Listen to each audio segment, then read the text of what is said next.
दुख का कारण है। ये जीव हमें अपना माने, हमसे प्रेम करें, क्योंकि प्रेम अपने से ही होता है, पराये से प्रेम नहीं होता। इसीलिए रास पंचाध्यायी में भी ब्रजांगनाओं ने ये बात कही है, सुखदेव जी ने ये बात कही है कि अनुग्रहाय भूतानाम मानुषीम देहमाश्रितः, प्राणियों पर कृपा करने के लिए भगवान अवतार लेते हैं। भजते तादृशी ही क्रीड़ा याह श्रुत्वा तत्परो भवेत्, यही भगवान के अवतार का प्रयोजन है। तो विविध अवतारों का प्रयोजन यह है, यह सुविधा है हमारे सनातन धर्म में, यह हमारे सनातन धर्म में सुविधा है। प्रत्येक जीव के जन्मांतरीय संस्कार भिन्न भिन्न होते हैं और उन भिन्न भिन्न जन्मांतरीय संस्कारों के कारण उसकी उपासना भी अलग अलग होती है। अब राजसी संस्कार जिसके हैं उसकी रजोगुण प्रधान उपासना होगी, राजसी देवताओं का ही अर्चन पूजन आदि करेगा। तामसी उपासना है तो वो तामसी उपासना के संस्कार उसमें रहेंगे। सात्विक भाव है तो सात्विक उपासना के संस्कार उसमें दिखाई पड़ेंगे। तो अपने पूर्व जन्म के साधना के अनुसार उसकी किस स्वरूप में रुचि उत्पन्न होती है, ये हम आप उसका निर्णय नहीं कर सकते। तो उसकी रुचि के अनुरूप जब उसको उपासना मिलेगी तो वह बहुत शीघ्रता से अपने लक्ष्य की ओर अग्रसर हो जाएगा। और एक की प्राप्ति में ही सब स्वरूपों की प्राप्ति, एक की प्राप्ति होगी तो सबकी प्राप्ति होगी। फिर वहां पहुंचने के बाद भेद नहीं रहेगा, एक मिल गए हैं? ऐसा थोड़ी है कि प्रहलाद जी को नरसिंह भगवान मिल गए तो अब राम जी का दर्शन नहीं होगा, अब श्री कृष्ण का दर्शन नहीं होगा, ऐसा तो नहीं है। श्री कृष्ण के भक्त को राम जी का दर्शन नहीं हुआ, राम जी के भक्त को कृष्ण का दर्शन, ऐसा नहीं। एक की प्राप्ति हो जाए, राम कृष्ण नारायण में किसी एक स्वरूप की प्राप्ति हो जाए तो समस्त स्वरूपों की प्राप्ति की अनुभूति उसे होने लग जाएगी। तो यह मन अत्यंत चंचल है और जन्मांतरीय संस्कारों से इसकी रुचि भी भिन्न भिन्न प्रकार की है। इसलिए ठाकुर जी ने यह सुविधा प्रदान की है कि तुम्हारे जन्मांतरीय साधन के अनुसार तुम्हारी जहां रुचि हो मेरे उस स्वरूप में मन लगा दो, और वहीं मन लगा देने से काम बन जाएगा। क्योंकि प्रियादास जी की घोषणा है, क्या है? जीते अवतार सुख सागर ना पारावार, ये भक्तमाल के टीकाकार प्रियादास जी की दृष्टि है।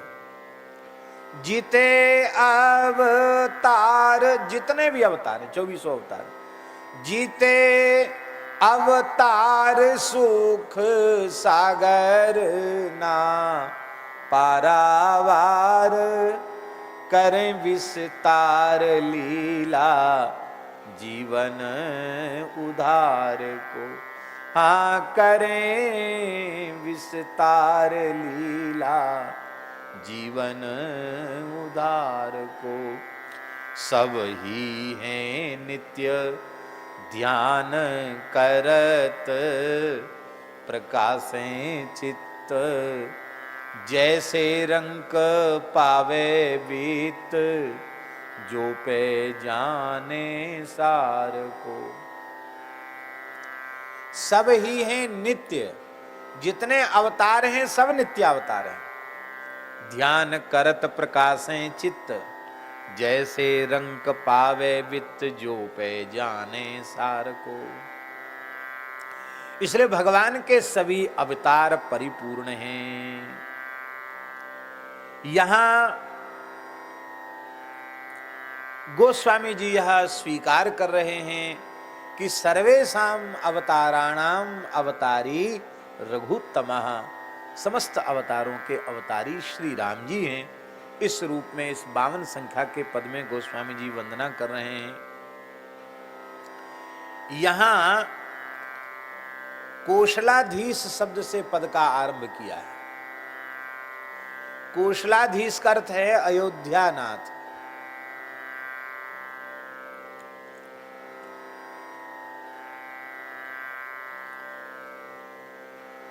दक्षिण कौशल छत्तीसगढ़ प्रदेश को कहते हैं। किसी काल में नागपुर तक छत्तीसगढ़ ही था। नागपुर में ही राजधानी थी।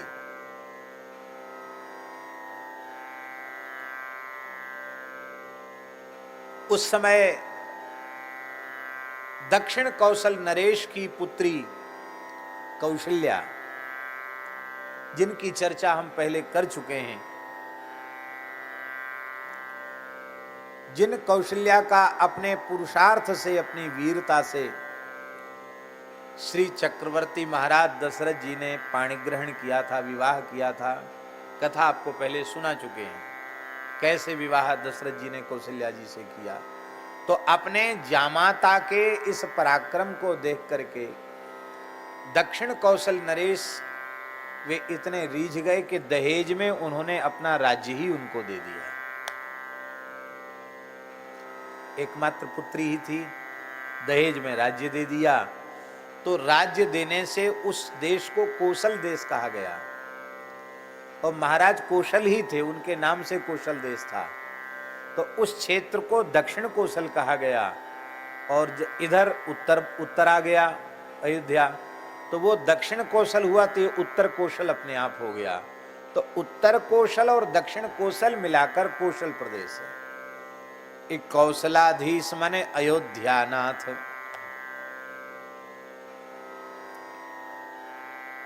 तब आप केवल अयोध्यानाथ की स्तुति कर रहे हैं? बोले नहीं, अयोध्यानाथ के रूप में अवतरित होकर, प्रकट होकर वे लीला कर रहे हैं। वस्तुतः जगदीश, वे सारे जगत के ईश हैं, और जगदेक हित, एकमात्र जगत का हित करने वाले हैं।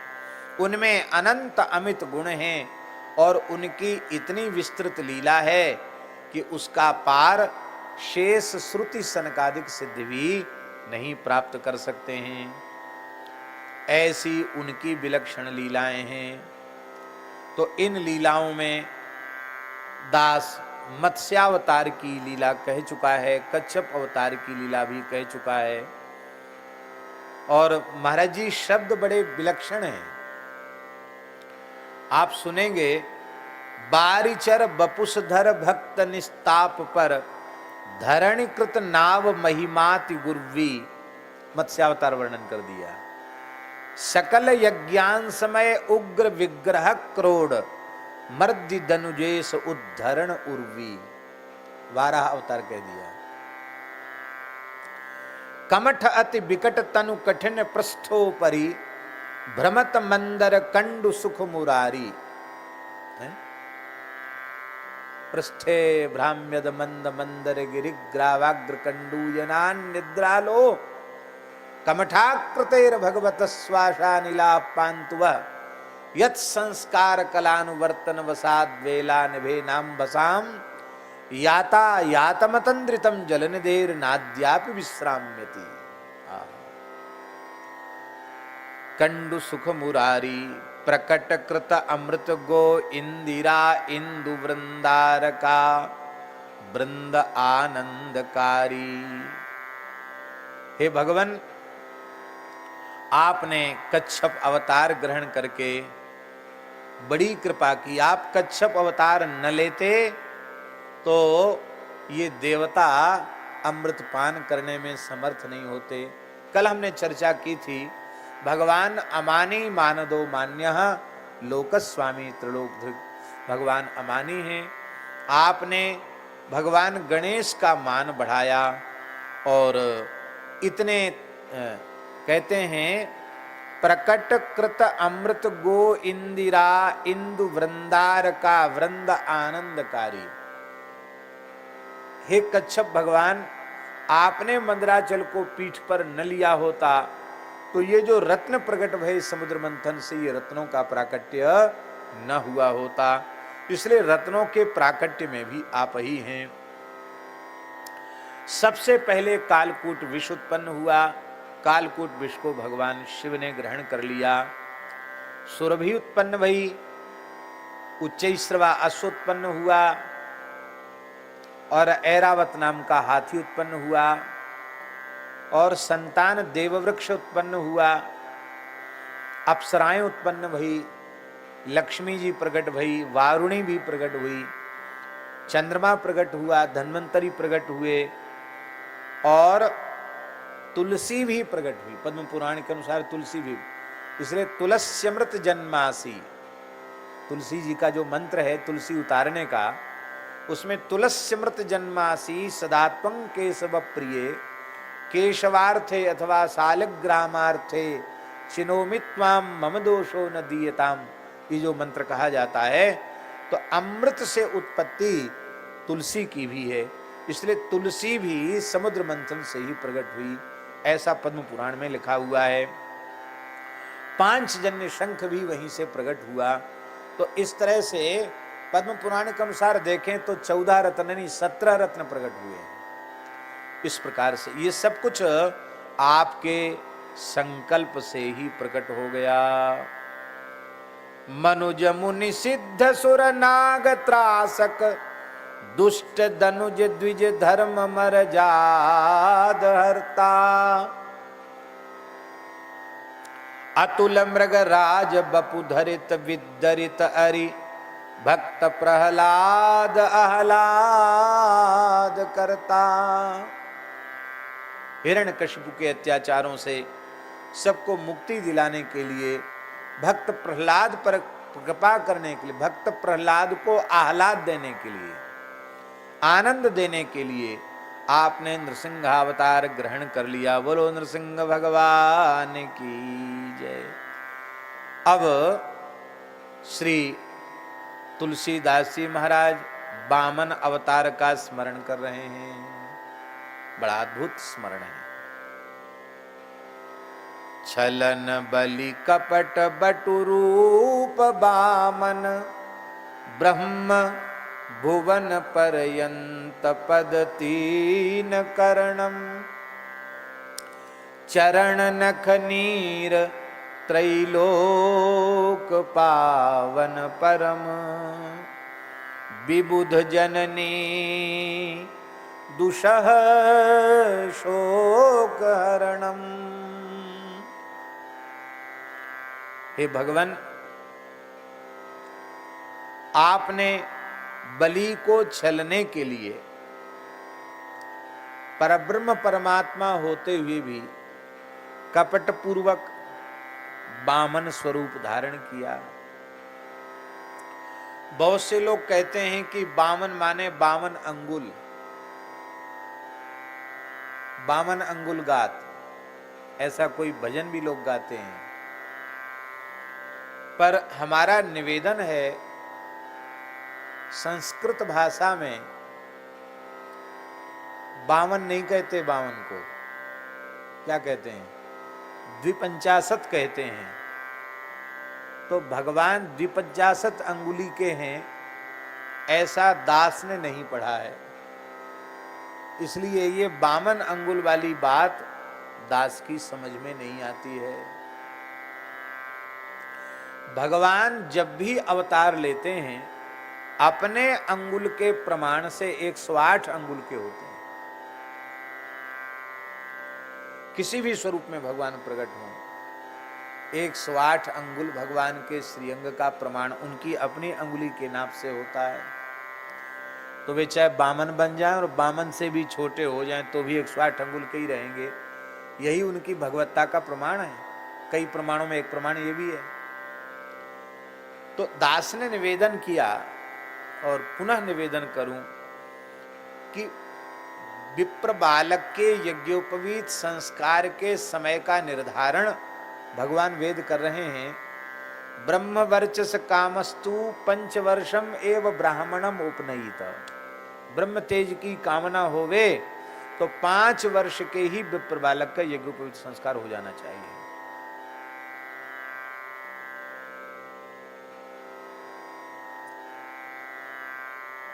और ये न हो सके तो दूसरी विधि है, गर्भस्याष्टमे वर्षे ब्राह्मणम उपनयित। गर्भ से अष्टम, गर्भ से अष्टम का अर्थ होता है जन्म से सप्तम। भले ही गर्भ में कोई कितने महीना रहा हो, 9 महीना रहा हो, चाहे 7 ही महीना रहा हो, लेकिन गर्भ का 1 वर्ष माना जाता है।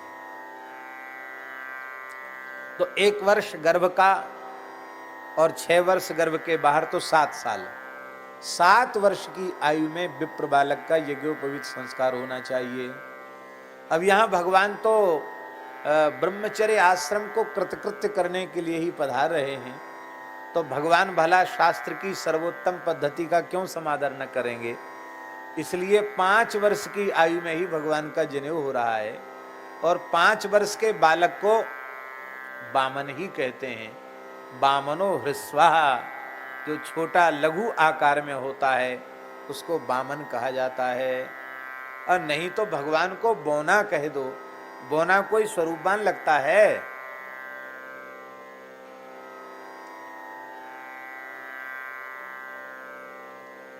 द्रोणाचार्य कितने वर्ष के हो तुम? हैं? 11। अब ये बालक है, द्रोणाचार्य नाम है इसका, ये 11 साल का है। अब इसके 6 साल और कम कर दो। 11 वर्ष में इतना बड़ा दिखाई पड़ रहा है, इसके 6 साल और कम कर दो तो 5 वर्ष में कितना छोटा होगा ये। और हम समझते इन दोनों का तो 5 वर्ष की आयु में ही जनेऊ हुआ, ये कृष्णदास का, इनका द्रोणाचार्य का। ठीक 5 वर्ष में ही इन दोनों बालकों का यज्ञोपवीत हुआ, और तभी से ये संध्योपासन भी कर रहे हैं।